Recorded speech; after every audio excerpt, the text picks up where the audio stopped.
Welcome to Firewalls and Flashpoints. Today, we're discussing the Great Fatigue, the global strategic exhaustion settling over the world in May 2026.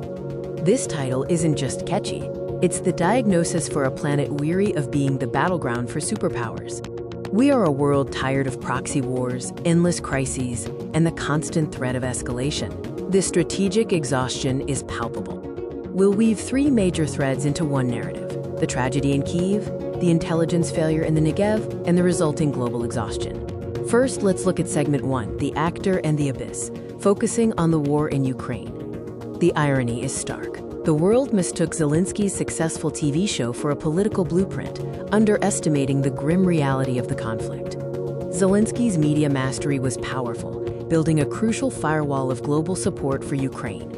However, this charisma masked the reality that Western interests, lacking a, quote, plan B, were leaning Ukraine into a corner for a long war of attrition.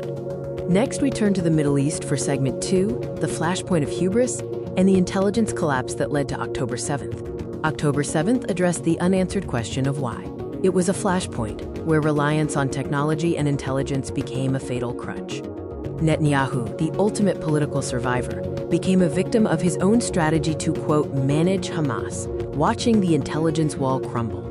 The failure wasn't just technical. The humans behind the screens were distracted by political games, causing the entire intelligence framework to fail. Our third segment, The Puppet Master's New Game, examines the role of Russia and Iran in the current geopolitical dynamic. Putin has flipped the script, using the Middle East to hammer the US into a state of perceived irrelevance on the global stage. We must analyze the May 2026 ceasefires, not as victories, but as exhaustion points, moments when all sides simply needed to breathe.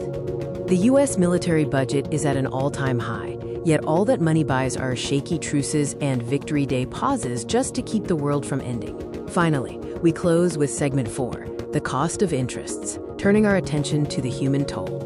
The innocents are caught in the crossfire. Israelis at the music festival, Ukrainian families in bunkers, and Iranians caught in blockades. Their lives are the real cost. We must ask the hard question.